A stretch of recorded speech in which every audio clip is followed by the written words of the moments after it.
Hi hello ನಮಸ್ಕಾರ ಸ್ನೇಹಿತರೆ. ಏನಾಗ್ತದೆ, ಫೈನಲಿ ಅಪ್ಪು ಮತ್ತು ಗೌರಿ ಮನೆಗೆ ಬಂದಿದ್ದಾಯಿತು. ಆ ನಂತರ ಏನಪ್ಪ ಆಯಿತು ತಿಳ್ಕೊಬೇಕು ಅಂದರೆ ಈಗಲೇ ನಮ್ಮ ಈ ಚಾನಲ್ನ ಸಬ್ಸ್ಕ್ರೈಬ್ ಮಾಡಿ, ಹಾಗೆ ಒಂದು ವಿಡಿಯೋವನ್ನು ಪೂರ್ತಿಯಾಗಿ ನೋಡಿ. ಇಲ್ಲಿ ಅಪ್ಪು ಮತ್ತು ಗೌರಿ ಎಷ್ಟು ದಿನ ಆಗುತ್ತೋ ಊರಿಗೆ ಬಂದು. ಇಲ್ಲಿ ಅಪ್ಪು ಮತ್ತು ಗೌರಿನ ಹುಡುಕ್ತಿರೋ ಜಾಗ ಇಲ್ಲ. ಈ ಕಡೆ ಮಂಗಳಮ್ಮ, ಆ ಕಡೆ ಹೆಗ್ಡೆ ಅವರು ಇಬ್ಬರು ಕೂಡ ಕುಸ್ತೋಗಿದ್ದಾರೆ. ಇಬ್ಬರು ಮಕ್ಕಳನ್ನ ಪ್ರಾಣಕ್ಕಿಂತ ಹೆಚ್ಚಾಗಿ ಪ್ರೀತಿಸೋ ಅಪ್ಪ ಅಮ್ಮ. ಆದರೆ ಇವತ್ತು ಅವರ ಸ್ಥಿತಿ ಯಾರಿಗೂ ಬೇಡ. ನಾಲ್ಕು ಮಾತಾಡುವಾಗಿದೆ. ಅವ್ರ ಮುಂದೆ ನಿಂತು ಮಾತಾಡೋಕ್ಕೆ ಹೆದರುತ್ತಿದ್ದವರು ಇವತ್ತು ಮುಂದೆ ನಿಂತು ಟೀಕೆ ಮಾಡ್ತಿದ್ದಾರೆ, ಅಣಕಿಸ್ತಿದ್ದಾರೆ. ಜೊತೆಗೆ ಇಲ್ಲಿ ಮಂಗಳಮ್ಮನಿಗಂತೂ ಶರಣ ಅಮ್ಮ ಅಂತೂ ಏನು ಆ ಹುಚ್ಚಿನೇ ನಿನ್ನ ಸೊಸೆಯಾಗಿ ಮಾಡ್ಕೊಂಬಿಡು. ಯಾಕಂದರೆ ಮೊದಲೇ ನಿನ್ನ ಮಗಂಗೆ ಹೆಣ್ಣು ಸಿಗ್ತಿರ್ಲಿಲ್ಲ, ಇವಾಗ ನಿನ್ನ ಮಗ ಓಡಿಸ್ಕೊಂಡು ಹೋಗಿದ್ದಾನೆ ಅಂತ ಗೊತ್ತಾದರೆ ಯಾರು ತಾನೇ ಹೆಣ್ಣು ಕೊಡ್ತಾರೆ ನಿನ್ನ ಮಗಂಗೆ ಅನ್ನೋ ಚುಚ್ಚು ಮಾತುಗಳು. ಇವೆಲ್ಲ ಕೂಡ ನೆನಪು ಮಾಡ್ಕೊತಿದ್ದಾಗೆ ಅಲ್ಲೇ ಕುಸ್ತು ಹೋಗ್ತಾರೆ. ಈ ಕಡೆ ಹೆಗ್ಡೆ ಅವ್ರಿಗೆ ನಿನ್ನ ಮಗಳಿಗೂ ಮೊದಲೇ ಗಂಡಿಲ್ಲ, ಮೊದಲೇ ಹುಚ್ಚಿ, ನಿದ್ರಲ್ಲಿ ಹೇಳ್ದೆ ಕೇಳದೆ ಹೊಟ್ಟೋಗ್ತಾಳೆ. ಅಂಥವಳಿಗೆ ಮೊದಲೇ ಗಂಡು ಸಿಗ್ತಿರ್ಲಿಲ್ಲ, ಹೇಗೂ ಇವನೇ ಇದಾನಲ್ವಾ ಅವನನ್ನೇ ಕಟ್ಟಿಸ್ಬಿಡು ಅಂತ ಹೇಳಿದ ಮಾತುಗಳು. ಜೊತೆಗೆ ಮನೇಲಿರುವ ಹೆಣ್ಮಗಳನ್ನೇ ಕಾಪಾಡ್ಕೊಳ್ಳಿಲ್ಲ, ಇನ್ನು ಇವ್ರಿಗೇನಿದೆ ಯೋಗ್ಯತೆ ಊರನ್ನು ನೋಡ್ಕೊಳ್ಳೋಕೆ ಅಂತ ಹೇಳಿ ಕುರ್ಚಿನ ಕೂಡ ಕಿತ್ಕೊಂಡಿದ್ದಾರೆ. ಫೈನಲಿ ಅವ್ರು ಅಂದ್ಕೊಂಡಿದ್ದನ್ನು ಸಾಧಿಸಿದ್ದಾರೆ. ಇದು ಎಲ್ಲದಕ್ಕೂ ಮೂಲ ಕಾರಣನೇ ಶರಣ್ ಅವರು.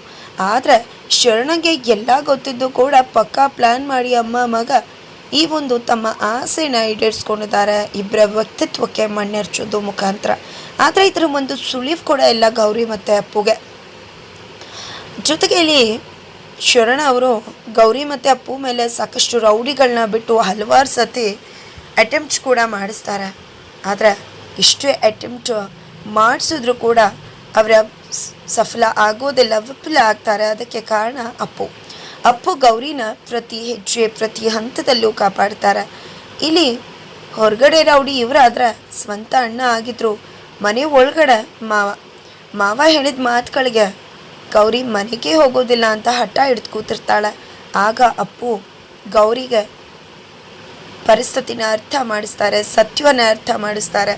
ಹೋಗೋದೇ ಇಲ್ಲ ಮನೆಗೆ ಅಂತ ಹೇಳ್ತಿದ್ದದ್ದು ಗೌರಿ ಮನೆಗೆ ಹೋಗ್ತೀನಿ ಅಂತ ಹೇಳ್ತಾಳೆ. ಇದರಿಂದ ಅಪ್ಪುಗೆ ಖುಷಿ ಆಗತ್ತೆ. ಮನೆಗೆ ಹೊಟ್ಟು ನಿಂತರೆ ಇಲ್ಲಿ ಹೆಗ್ಡೆ ಮತ್ತು ಮಂಗಳಮ್ಮ ಅವ್ರು ಇರೋ ಜಾಗಕ್ಕೆ ಬಂದಿದ್ದಾರೆ, ಬಟ್ ಪಾಪ ಅವ್ರಿಗೆ ಗೊತ್ತೇ ಇಲ್ಲ. ಆದರೆ ಇಲ್ಲಿ ಪೊಲೀಸವರು ಹೇಳಿದ ಮಾತನ್ನು ಒಪ್ಕೊಳ್ಳೋದು ತುಂಬ ಕಷ್ಟ ಆಗುತ್ತೆ. ಗೌರಿ ಅಣ್ಣ ಒಪ್ಕೊಂಡೇ ಬಿಡ್ತಾರೆ. ಆದರೆ ಇಲ್ಲಿ ಅರ್ಚನಾ ಮತ್ತು ಗೌರಿ ಅಣ್ಣನ ನಡುವೆ ಜುಟಾಪಟಿ ಆಗುತ್ತೆ. ಫೈನಲಿ ಅವರು ಮೇಜುರಿದ್ದಾರೆ, ಅವ್ರು ಬಂದರೆ ಊರಿಗೆ ಒಪ್ಕೊಳ್ಳಿ, ವಿನಾಕಾರಣ ಗಲಾಟೆ ಮಾಡ್ಕೋಬೇಡಿ ಅಷ್ಟು ಹೇಳಿ ಕಳಿಸ್ಬಿಡ್ತಾರೆ ಪೊಲೀಸವರು.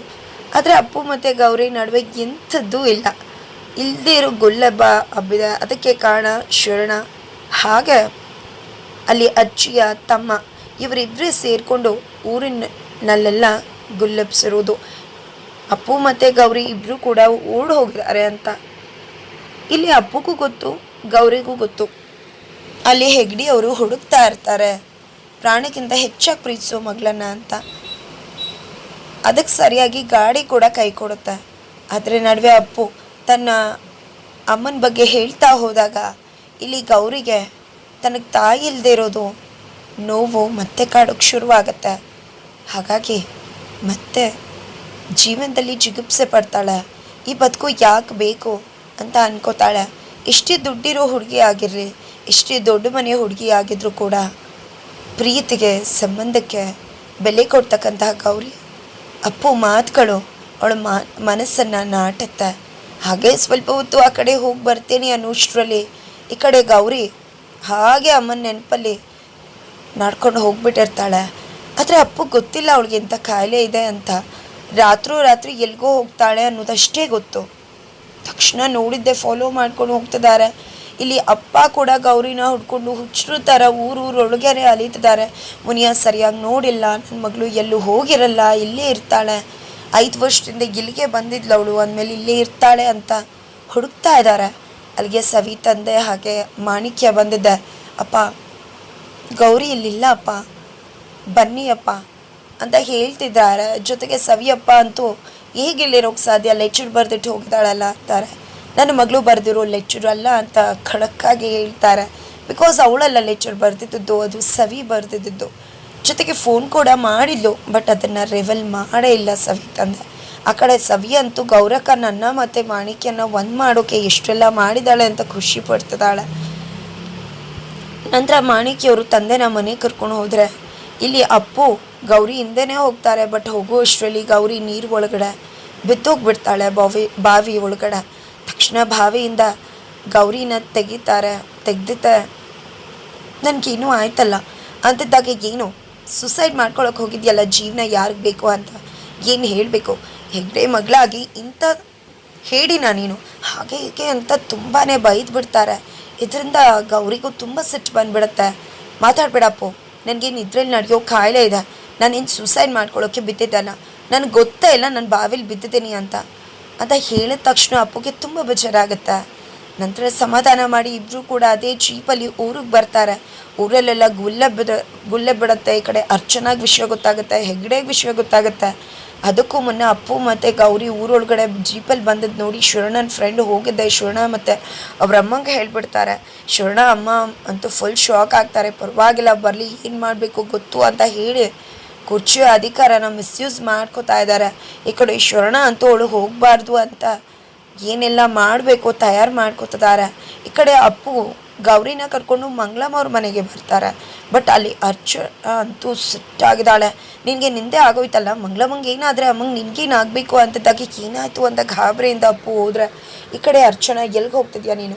ಒಮ್ಮೆ ನನ್ನ ಮನೆ ಕಾಲಿಟ್ಟೆ ನಮ್ಮ ಮನೆ ಮರ್ಯಾದೆ ಹೋಯಿತು, ನನ್ನ ಮನೆ ನೆಮ್ಮದಿನೇ ಹೋಯಿತು. ಇನ್ನು ಮುಂದೆ ಯಾವುದೇ ಕಾರಣಕ್ಕೂ ನನ್ನ ಮನೆ ಕಾಲಿಡಬೇಡ ಅಂತ ಗೌರಿನ ಅಲ್ಲಿಂದ ಅವಮಾನ ಮಾಡಿ ಕಳಿಸ್ತಾರೆ. ನಂತರ ಗೌರಿಗೆ ಹೋಗೋಣ ಅಂತ ತನ್ನ ಮನೆಗೆ ಹೋಗ್ತಿದ್ರೆ ದಾರಿ ಮಧ್ಯದಲ್ಲಿ ಈಶ್ವರನ ಅಗ್ನಿ ಪರೀಕ್ಷೆಗೆ ಅವಳನ್ನ ಎಡೆ ಮಾಡಿ ಕೊಡ್ತಿದ್ದಾನೆ, ಈಟ್ ಮಾಡ್ತಿದ್ದಾನೆ. ಸುತ್ತಲೂ ಬೆಂಕಿ ಹಚ್ಚೋದ್ರ ಮುಖಾಂತರ ರಿಂಗಲ್ಲಿ ಬೆಂಕಿ ಹಚ್ಚುತ್ತಾನೆ. ಏನಿದು ಅಂತಿದ್ದಾಗೆ, ಏನಿದ ನಾವು ಸೀತೆನೇ ಬಂದರೆ ಒಪ್ಕೊಳ್ಳಿಲ್ಲ ಅಯೋಧ್ಯೆಗೆ, ಅಗ್ನಿ ಪರೀಕ್ಷೆ ಮಾಡಿ ಕರ್ಕೊಂಡಿದ್ದು ಇನ್ನಿನ್ನ ಸುಮ್ಮನೆ ಇರ್ತೀವ? ಇಷ್ಟು ದಿನ ಅಪ್ಪು ಜೊತೆ ಹೋಗಿರೋ ನೀನೇನು ಸಾಚನ?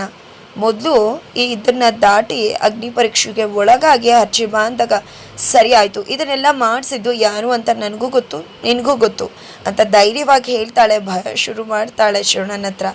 ನಂತರ ಈ ಕಡೆ ಶಿವಣ್ಣನ ತಾಯಿ ಗೌರಿ ಮತ್ತು ಅಪ್ಪುನ ಪಂಚಾಯಿತಿ ಕರೆದಿದ್ದಾರೆ ಅಂತ ಗೊತ್ತಾಗುತ್ತೆ. ಇಡೀ ಹೆಗ್ಡೆ ಫ್ಯಾಮಿಲಿ ಮುಂದೆ ಬಂದು ನಿಂತ್ಕೊಳ್ಳುತ್ತೆ. ನನ್ನ ಮಗಳನ್ನ ಯಾಕೆ ಪಂಚಾಯಿತಿ ಕರೆದಿದ್ಯಾ? ಬೇಡ ಅಂದಾಗ ಯಾಕೆ ಬೇಡ, ಪಂಚಾಯಿತಿ ಕರೆದಿದ್ದೀನಿ, ಬರಲೇಬೇಕು. ಇಷ್ಟು ದಿನ ಊರಿಂದ ಆಚೆ ಹೋಗಿದ್ದಾರೆ ಇಬ್ಬರು ಕೂಡ, ಹಾಗೆ ಸುಮ್ಮನೆ ಊರು ಒಳಗಡೆ ಬಿಟ್ಕೊಳಕ್ಕಾಗತ್ತಾ ಅಂತ ಹೇಳ್ತಿದ್ದಾರೆ. ನಾನು ಅಗ್ನಿ ಪರೀಕ್ಷೆನ ಎದುರಿಸೋಕೆ ಸಿದ್ಧ ಅಂತ ಗೌರಿ ಹೇಳ್ತಾಳೆ. ಇಲ್ಲಿ ಶಿವಣ್ಣಂಗೆ ಶಾಕ್ ಆಗುತ್ತೆ. ಆ ಕಡೆ ಮಂಗಳಮ್ಮವ್ರಿಗೂ ಕೂಡ ವಿಷಯ ತಿಳಿಯುತ್ತೆ. ಫೈನಲಿ ಅಪ್ಪು ಗೌರಿ ಪಂಚಾಯಿತಿ ಮುಂದೆ ಬಂದು ನಿಲ್ಲಬೇಕಾಗಿದೆ. ಆದರೆ ಮಕ್ಕಳು ಬಂದಿರೋ ಖುಷಿ ಏನಪ್ಪ ಆಗುತ್ತೆ? ಫೈನಲಿ ಇಬ್ಬರ ಮೇಲೂ ಕೂಡ ಅನುಮಾನ ಬರುತ್ತಾ? ಇಬ್ಬರು ಕೂಡ ತಾವು ನಿಷ್ಕಲ್ಮಶವಾಗಿದ್ದೀವಿ, ತಾವು ತಪ್ಪು ಮಾಡಿಲ್ಲ ಅನ್ನೋದನ್ನು ಪಂಚಾಯಿತಿ ಮುಂದೆ ಸಾಬೀತು ಮಾಡ್ತಾರೆ. ಏನಾಗುತ್ತೆ ತಿಳ್ಕೊಬೇಕು ಅಂದರೆ ಈಗಲೇ ನೀವು ಈ ಚಾನಲ್ನ ಸಬ್ಸ್ಕ್ರೈಬ್ ಮಾಡಿ, ಮುಂದಿನ ವೀಡಿಯೋಗೋಸ್ಕರ ವೇಟ್ ಮಾಡೋದನ್ನು ಮರಿಬೇಡಿ.